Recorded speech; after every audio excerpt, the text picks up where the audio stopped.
retornando a essa casa. Fui muito bem recebido da primeira vez. Hoje foi possível chegar mais cedo, talvez eu cheguei bem tarde. É a primeira vez que eu vim aqui. Eu louvo a Deus e louvo pela oportunidade. Quem não me conhece, meu nome é Débora, eu sou presbítero da Igreja Batista Nações em Cristo Queimados. Pastor Júlio, pastor Ananias, um abraço dos meus pastores para toda a igreja. Meu amigo Josimar, a gente trabalha junto. Penso que Deus lá no trabalho, aqui, o amigo que Deus me deu, e eu espero que a gente vá para o seu junto continuar essa amizade para sempre. Espero também encontrar os irmãos lá. Eu não vou, vocês vão estar lá? Glória a Deus! Aleluia! Deus! Vai passar a eternidade com Cristo. Aleluia! Vamos abrir nossas Bíblias em Romanos. Romanos capítulo de número 5, versículos de número 12, versículos de número 13, versículo de número 14. Minha esposa mais uma vez para mim. Está em casa. Não está muito bem. Domingo eu até deixei de trabalhar para poder ficar em casa.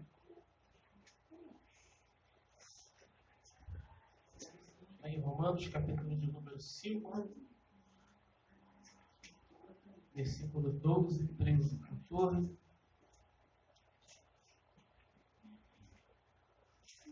A morte veio por Adão, a vida por meio de Cristo. Todos acharam? Digam amém? Amém. Versículo de número 12 diz assim: portanto, como por um homem entrou o pecado no mundo, e pelo pecado a morte, assim também a morte passou a todos os homens. Por isso que todos pecaram, porque até a lei estava o pecado no mundo. Mas o pecado não é imputado, não havendo lei. No entanto, a morte reinou desde Adão até Moisés, até sobre aqueles que não tinham pecado, à semelhança da transgressão de Adão, o qual é a figura daquele que havia de vir. Amém? Feche seus olhos, Senhor, meu Deus e meu Pai, queremos te agradecer, louvar, bendizer o teu nome. Deus poderoso, ó Deus, a Deus honra, a glória, santo, o louvor e a adoração que lhe é devida. Por isso nós estamos aqui, porque te conhecemos como o nosso único fiel Senhor, Salvador, Justificador, Redentor de nossas almas, meu Pai. A ti a honra, a glória e o louvor nesse momento, Senhor. Que a tua palavra seja viva e eficaz, penetre, Senhor, a divisão da alma e do espírito, que o Senhor possa discernir os nossos pensamentos, corações e falar com cada um segundo a sua vontade, meu Pai. Que a tua palavra venha edificar cada um que a ouve, seja dentro desse tempo, seja fora dele, meu Pai. Alcance e transforma nossas vidas segundo a sua palavra. Amém e amém. Pode sentar. Eu botei sempre assim. Em Gênesis, capítulo de número 1, versículo 26, o homem ele é criado. No versículo 2, no capítulo 2 e no capítulo 3, nós vemos a explicação de como foi essa criação do homem e criação da mulher. Nós vemos no capítulo 2 que Deus ele cria o homem, coloca dentro do jardim do Éden para que o homem possa cuidar daquele jardim e ali ele possa viver comendo de todo fruto. Deus designa ele para nomear todos os animais que existiam ali dentro do jardim. E enquanto ele está nomeando os animais, o tempo vai se passando e ele vai reconhecer que todos os animais têm seres semelhantes a ele, mas o homem é o único que não tem. Então Deus vai observar a necessidade que o homem tem de que alguém corresponda a essa necessidade de companheirismo, essa necessidade de alguém que seja semelhante a ele. E Deus vai, no momento em que o homem dorme, ele cria a mulher. E o homem agora ele não vai mais estar sozinho. E ele vai dividir a função de cuidar do Éden.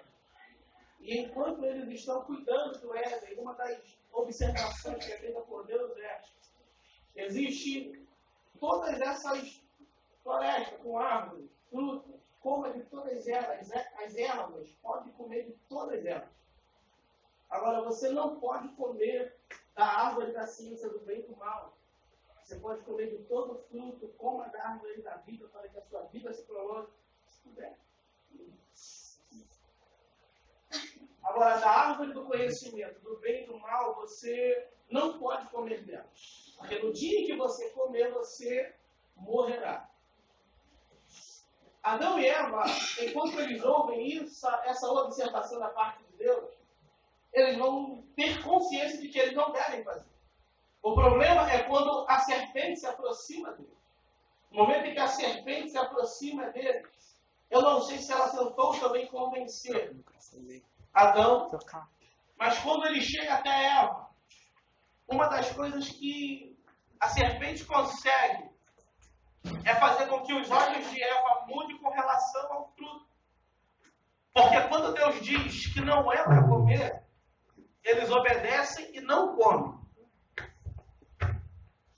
Só que a serpente vai fazer com que o fruto do conhecimento do bem e do mal seja algo que fosse sedutor aos olhos da mulher. Como?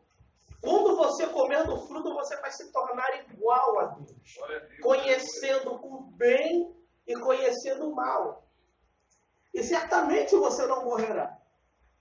A grande questão é que Satanás ele conta aqui uma meia-verdade. E uma meia-verdade ela nunca vai passar de uma grande mentira. Porque, por um lado, você diz algo que não está completo dentro de uma verdade. Você só diz metade da verdade. Você fala aquilo que vai fazer o homem semelhante a Deus de uma forma mais parecida com ele, que é conhecendo o bem e o mal. Mas a serpente esquece de dizer que vocês vão morrer, tanto física quanto espiritualmente. O relacionamento que se tinha entre Deus descendo todos os dias para falar com o homem e para falar com a mulher, após eles comerem o fruto, não vai mais acontecer. A morte espiritual, distância de Deus. A morte física, deixar de existir, a separação entre o corpo e a alma. Essa vai ser a consequência que a serpente não come. E quando o fruto parece bom aos olhos de Eva, ela vai comer e vai dar a Adão. Então Deus vai vir, vai colocar uma consequência muito grande em Gênesis capítulo 3, no versículo de número 15.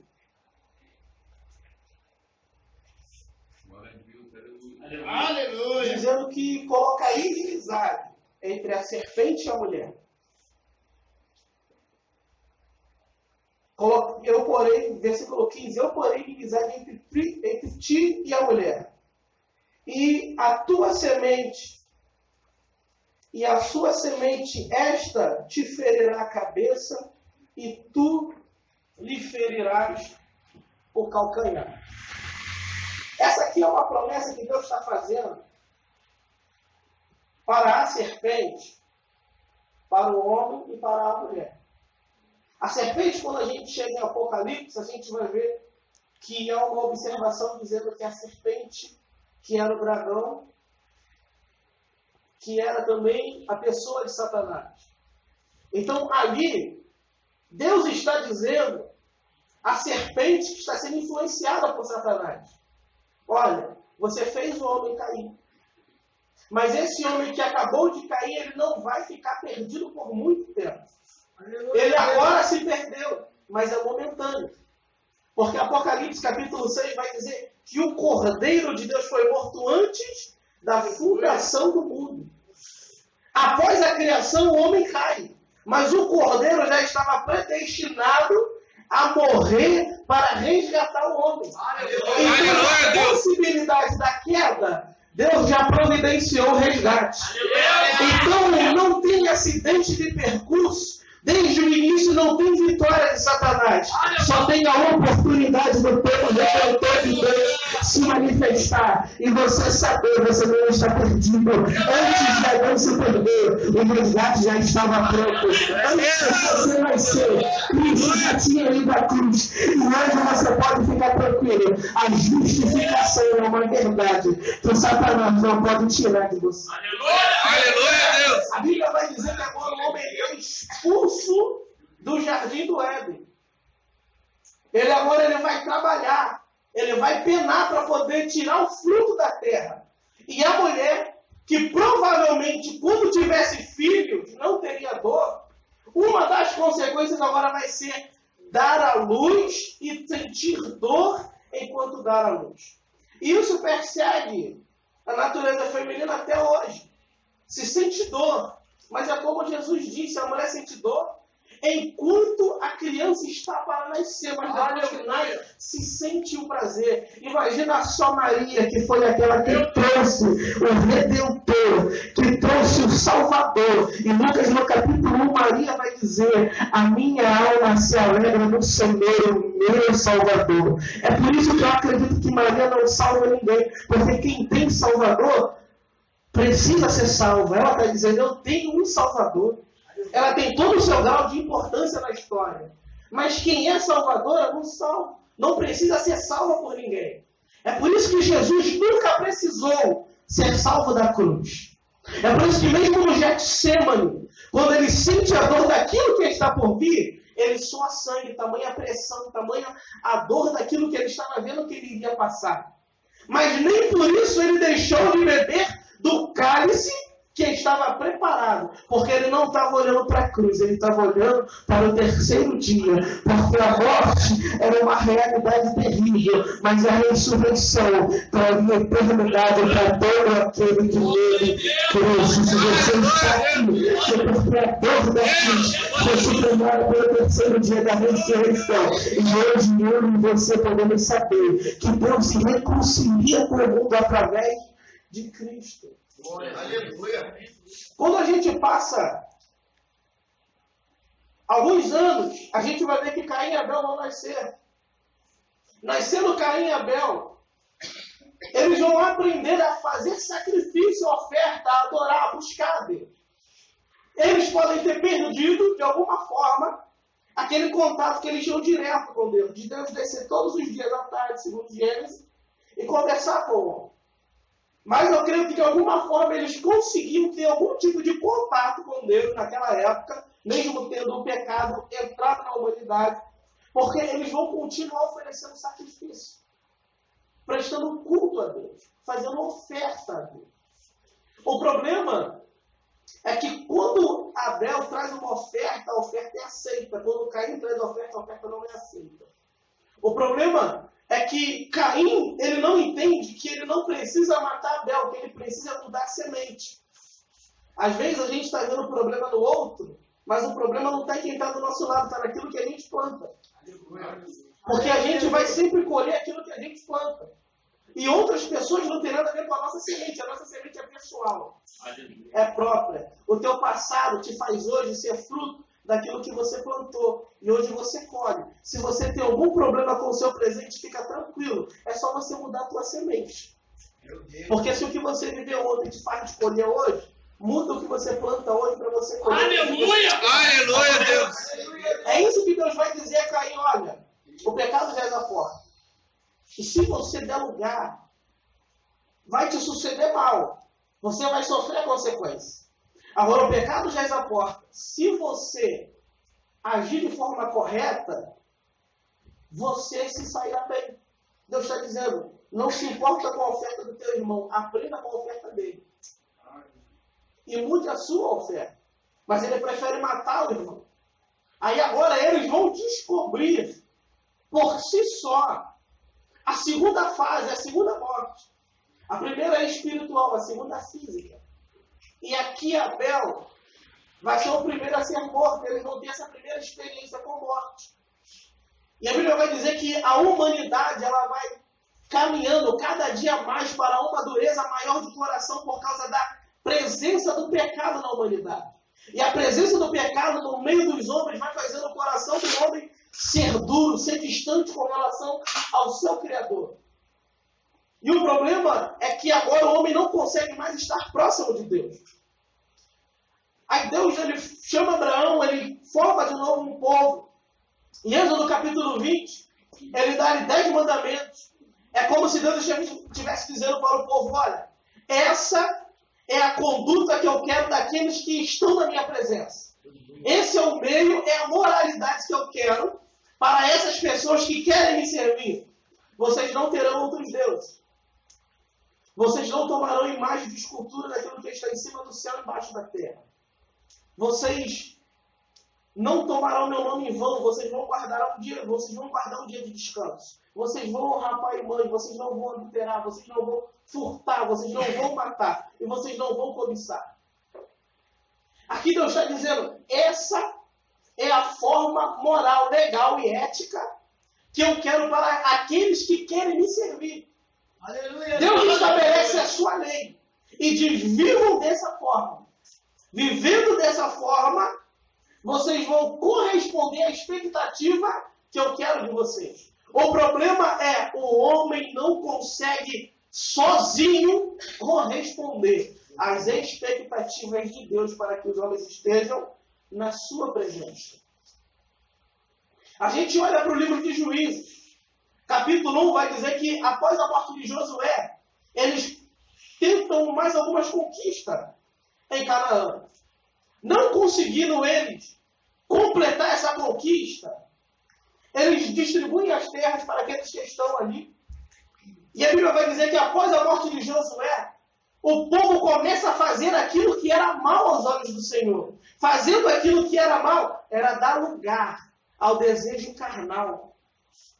E não mais ouvir a voz e a vontade de Deus estabelecido na lei, mas se voltando para o desejo do seu coração, alimentando essa vontade carnal de se satisfazer, de satisfazer o seu desejo. E isso a Bíblia vai dizer que todas as vezes que Israel fazia aquilo que era mal perante o Senhor, Deus os entregava nas mãos de seus inimigos. E eles eram afligidos, eles eram castigados. E Israel teve uma época que eles estabeleceram um padrão. Se você olhar em Juízes, todas as vezes que aparece essa frase, e Deus os entregou nas mãos dos seus inimigos, se passaram aproximadamente 20 e 40 anos. E eles clamam a Deus. Eles clamam a Deus, Deus levanta o juiz, liberta o povo, passa-se o tempo, aquele juiz morre, não tendo um sucessor que servisse a Deus e levasse o povo a Deus. O povo agora vai retornar aos seus caminhos pecaminosos e não vão mais querer se voltar ao Senhor. O problema é que quando eles fazem isso, Deus vai de novo os entregar. Passa-se um tempo, eles vão clamar. Aí quando está tudo bem, eles desviam de novo. Deus resgata, fica tudo bem, Deus abençoa. Passa-se um tempo, o líder que servia a Deus morre, o povo se volta para outros deuses e esquece tamanha dureza do coração que o homem tinha. Nesse período, a gente vai ver que vai vir o profeta Jeremias e ele vai dizer assim, dado um tempo, o Senhor tirará o coração de pedra de vocês e dará a vocês um coração de carne. E esse coração de carne, o Senhor escreverá a sua lei no seu coração. Aleluia! Aleluia! E o coração vai ser mudado e voltado para o Senhor. A Isaías capítulo 40, a Bíblia vai dizer que veio um homem dizendo que viria um homem, e esse homem diria que ele era a voz que clama no deserto. E ele abriria o caminho para a chegada do Senhor. Capítulo 1 de Marcos, 1 de João, a Bíblia diz que João Batista aparece pregando no deserto. E João Batista vem cumprindo essa profecia. Porque quando os sacerdotes mandam buscar ele, perguntar quem ele é, o que é que esse homem representava, ele vai dizer assim, eu não sou profeta, eu não sou Messias. Aí ele vai dizer, o que é que você diz de você? Ele vai dizer, eu sou aquele que o Senhor disse, voz do que clama no deserto, endireitai o caminho e haverá a chegada do vosso Deus. Aleluia, Deus! João Batista está batizando, vem uma fila. E quando João Batista olha na fila, ele vê um homem, Jesus, e diz assim: eis aqui o Cordeiro de Deus que tira o pecado do mundo. Eis aqui o Cordeiro de Deus que tira o pecado do mundo. A vitória do homem, João Batista está anunciando. A vitória acabou de se perder, vai ser transformada. Porque o Cordeiro que foi morto antes da fundação do mundo, ele acabou de se manifestar, está na nossa frente. E a voz lhe disse que quando ele for batizado, ele vai descer as águas, e quando ele subir, uma pomba vai descer. Esse é aquele que vivia para remir o mundo. Jesus desce para se batizar. A pomba vem sobre ele. Uma voz diz: esse é o meu filho amado, eu tenho comprado. Jesus começa a fazer a sua obra. Vamos adiantar por causa da hora. Aleluia, Deus. A Bíblia vai dizer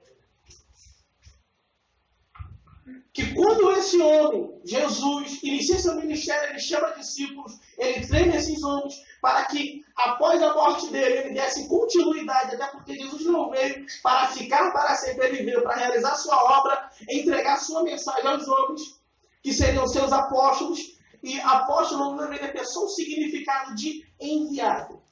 Nós não teremos apóstolo nos dias de hoje se a gente levasse para o sentido original, que é portadores originais de uma mensagem. Exemplo, eu cheguei num porto, eu tenho uma mercadoria, eu chamo algumas pessoas, e essas pessoas vão levar a mensagem que eu dei a ela para os mercadores. Eles são meus apóstolos. Esse é o sentido da palavra. Quem são esses apóstolos? Os portadores originais dessa mensagem. Como eles foram os primeiros a ouvirem, eles são apóstolos, eles são enviados e entregam essa mensagem. Se um se machuca no meio do caminho e manda outro, esse outro já não é mais apóstolo. Ele é um enviado, mas não é apóstolo. Por quê? Ele está dando continuidade à mensagem. Mas o portador original foram os 12. E agora se dá continuidade. Nós damos continuidade, nós somos embaixadores. Mas as testemunhas oculares estão aqui. E elas já passaram. Agora é a nossa responsabilidade. Então Jesus, toda vez que ele diz que precisa ir à cruz, dos discípulos tentam fazer alguma coisa para impedi-lo. E ele vai dizer, o plano de Deus era esse. Porque antes da fundação do mundo, foi completado essa redenção para o homem. No Éden, a palavra foi liberada. Aí o profeta vai dizer, e tu, Belém Eufratas, é a menor entre os seus irmãos, mas é de ti que virá o Salvador. Isaías capítulo 9, versículo 6, vai dizer, e um menino nos nasceu, e um filho se nos deu, e o governo estará sobre os seus ombros, e seu nome será maravilhoso, conselheiro, Deus forte, Pai da eternidade, príncipe da paz. Aleluia, Deus. Quando a palavra Emanuel aparece, sabe o que Emanuel quer dizer? Emanu, humano, é o Deus. A gente fala Deus conosco, mas a gente também pode usar Deus sendo encarnado em uma pessoa. Deus encarna. Quando Deus no Éden forma o homem é um corpo, mas é uma casca vazia. Quando Deus coloca um espírito, a Bíblia diz que ele se torna uma alma vivente. E quem é que pode habitar nessa terra? Todo aquele que tem um corpo e tem uma alma. Quando Deus faz a promessa de que um dia nós seria um, em Gênesis 3,15, ele está dizendo assim para a serpente, olha, hoje você pode até pensar que está saindo ganhando.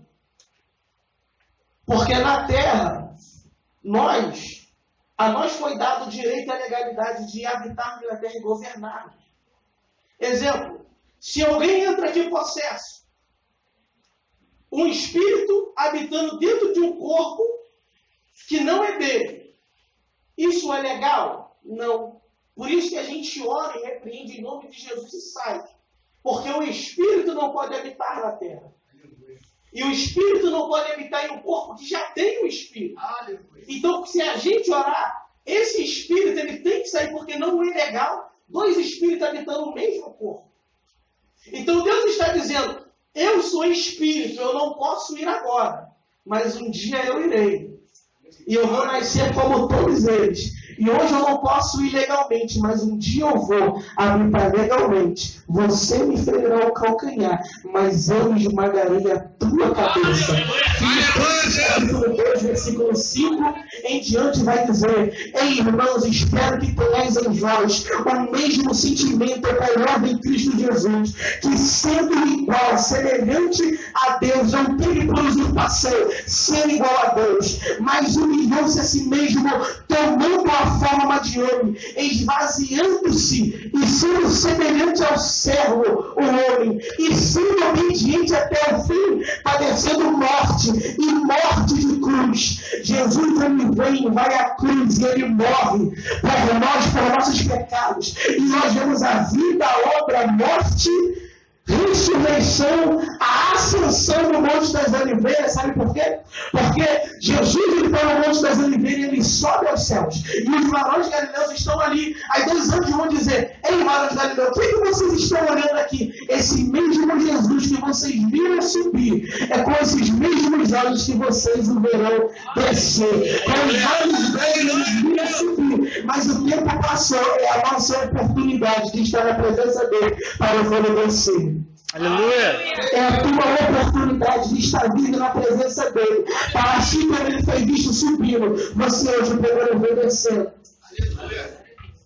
Aí vai terminar dizendo: visto que Deus o exaltou soberanamente, ele deu um nome que é acima de todo nome, para que toda língua confesse o nome de Jesus.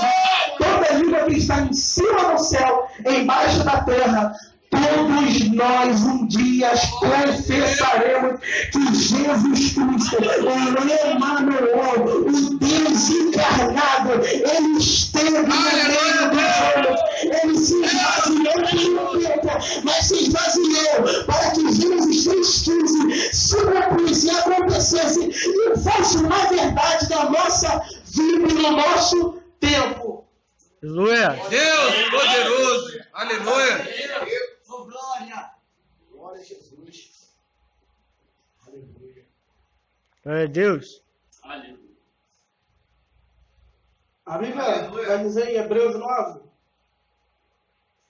exatamente por esse motivo, Cristo é o mediador de uma nova aliança, para todos aqueles que são chamados, receberem a promessa da herança eterna, visto que ele morreu como resgate por todas as transgressões cometidas durante o período que vigorava a primeira aliança.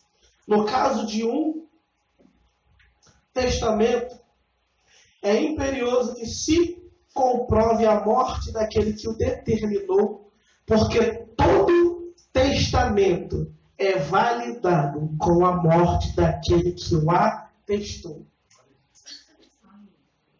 Foi falado aqui sobre o filho pródigo. Ele teria o direito ao testamento do pai. Mas ele resolveu se antecipar, pegar a herança e ir para longe. Sofre suas consequências. Mas é a opção do pai dar ou não, porque o pai ainda está vivo. Então o testamento só é válido depois que ele morre. Ele morreu, o testamento é validado.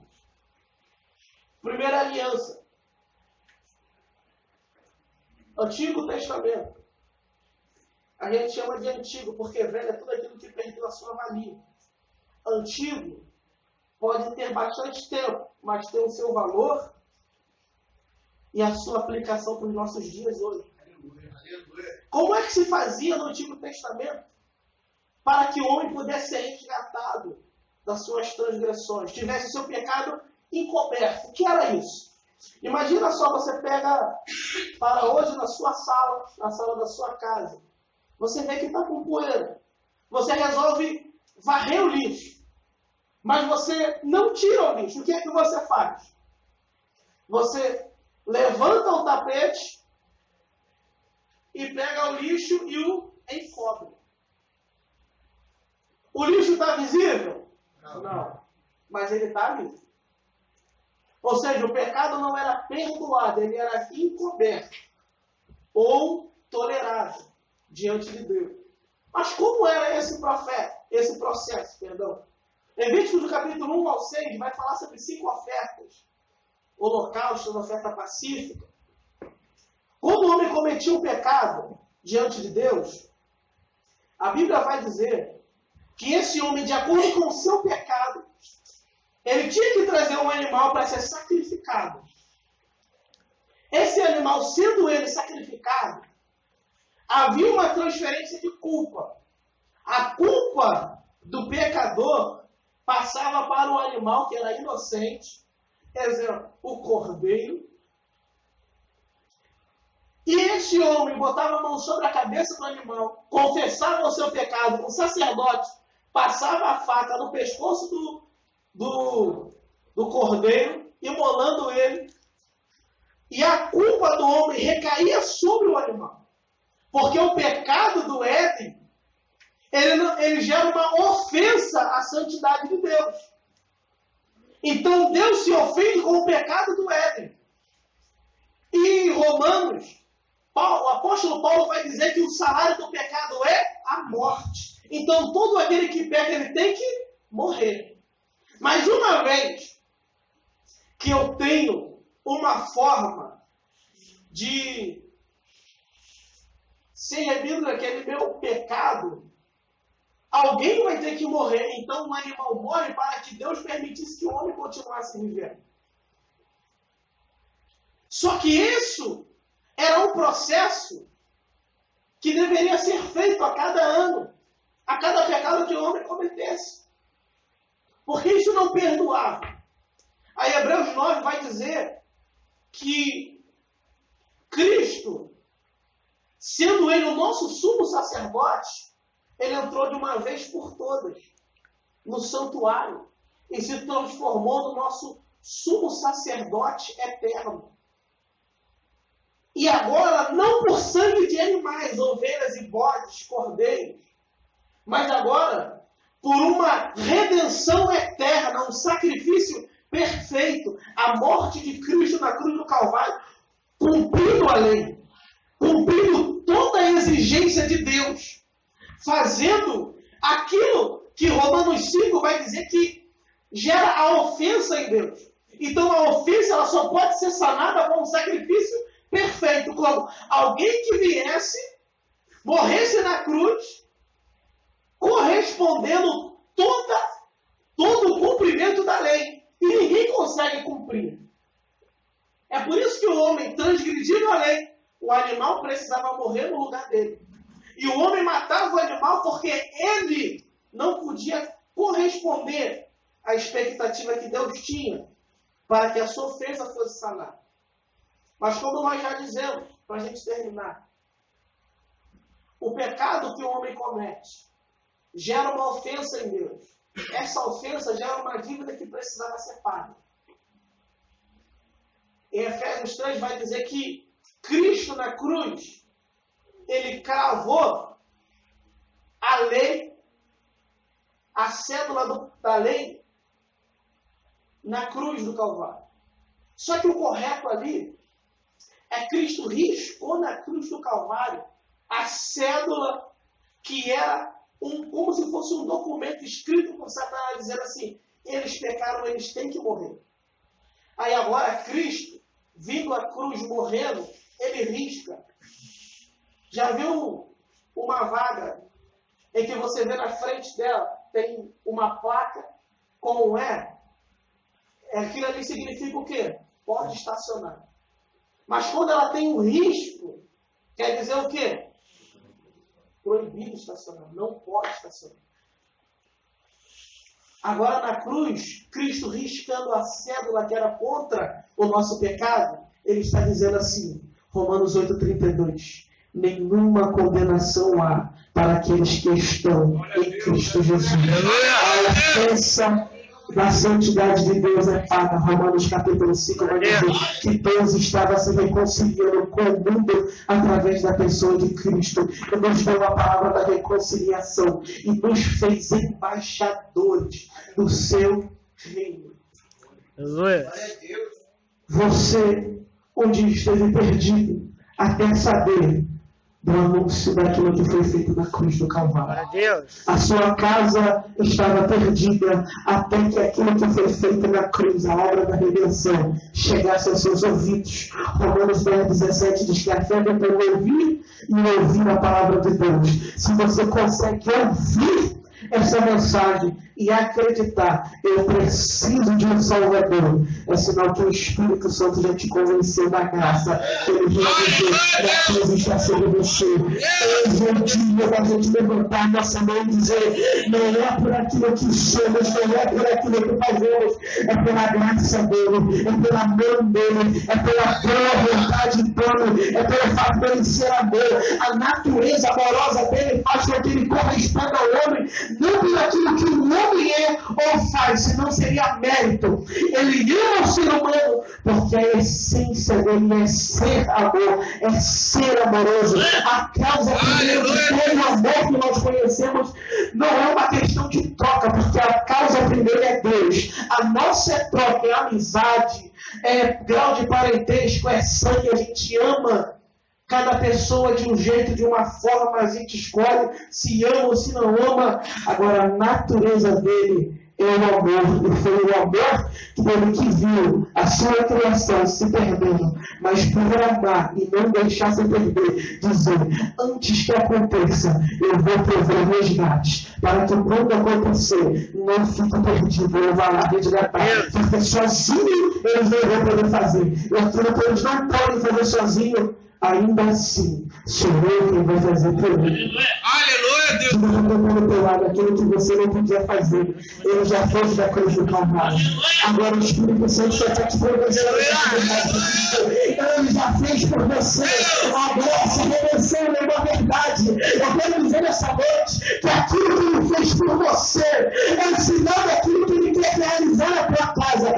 Você só entrou aqui primeiro, porque aquilo que ele não fica em você, ele começa em você a alcançar a tua casa, a tua família, a tua vizinhança. Ele não pode te levar sozinho. Ele te fez lá, Senhor. Ele te deu essa mensagem para que a tua casa, a tua família não fique parada. Olhe para você e veja aquilo que Deus está fazendo na vida dele, na vida dela. Também vai acontecer na minha. Eu quero declarar hoje a você e a tua casa servirão ao Senhor. E aquilo que ele já realizou na cruz do Calvário, essa obra é para tudo aquilo que ele quer. Se nós cremos, é uma verdade absoluta. É uma verdade que Satanás não vai tirar da minha, da tua vida, nem da tua casa. Deus. Coloca no nome de Jesus. Aleluia, Deus.